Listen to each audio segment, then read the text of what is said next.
The market district of Velmora Station smelled like burnt copper and fried street food. It was the kind of place where 5 different species argued over the price of moon-dried fruit, where merchants shouted in 4 languages at once, and where nobody stopped walking long enough to truly look at anything or anyone. Sergeant Darian Cole had been stationed on Velmora for 8 months. He had learned to walk fast, keep his credits close, and never make eye contact with the vendors who lined the outer corridors. It was survival instinct, the same instinct that had kept him alive during 3 years of border patrol on the outer rim. But today something made him stop. She was sitting against the cold stone wall of the lower market, right where the foot traffic thinned and the shadows grew long.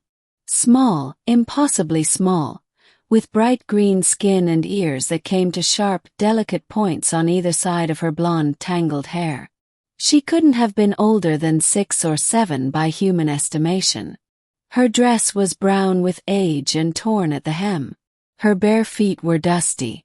Her eyes, enormous and dark, were filled with the kind of sadness that no child should ever have to carry. In her hands, she held a torn piece of cardboard. For sale. Around her sat a small collection of toys. A rag doll with button eyes and yarn hair. A stuffed bear missing 1 ear. A set of wooden alphabet blocks, the paint faded and chipped. They were arranged neatly in front of her, like a tiny, heartbreaking store. Darian stood still for a moment. People passed on both sides of him, flowing around him like a river around a stone. Nobody else stopped. He crouched down to her level. "Hey," he said quietly. "What's your name?" The girl looked up at him. Her lower lip trembled slightly. A single tear tracked down her green cheek. "Lira," she whispered. "Lira." He nodded slowly. "These your toys?" She nodded, looking down at the little collection. Her fingers tightened around the cardboard sign. "I don't want to sell them," she admitted, voice barely above a breath. "But I have to." Darian's chest tightened. "Why do you have to?" Lira lifted her eyes to his again. In them he saw something ancient, a weight far too heavy for such small shoulders. "My mother is sick," she said. "She has the pale fever. The medicine costs 40 credits at the pharmacy on level 3. But we only have 11. Her voice broke slightly on the last word. She straightened herself, visibly fighting to stay composed. "My toys are good. The bear is very soft. Child would like them. Please." 40 credits. Darian reached into his coat pocket and checked his credit chip. He had 62. More than enough. But he didn't reach for it yet. Instead, he picked up the small stuffed bear and turned it over gently in his hands. The stitching was careful, even. Someone had repaired it more than once. Someone who cared. "Did your mother make this?" he asked. Lyra's face crumpled just slightly before she pulled it back together. "She made all of them," she said. "When I was a baby. She's very good with her hands." Her voice softened. "She says every stitch is a little piece of love." Darian set the bear down carefully, right back in its place. He looked at the girl for a long moment. The market noise moved around them. Deals being made, arguments rising and falling, the mechanical hum of cargo loaders somewhere deeper in the station.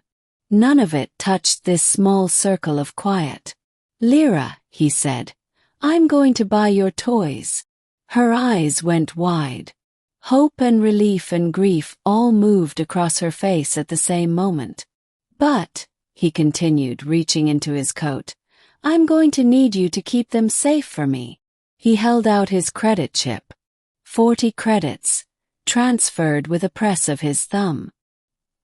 He placed it carefully in her small green hand. Then he picked up the bear again and the rag doll, and stacked the wooden blocks into a neat pile.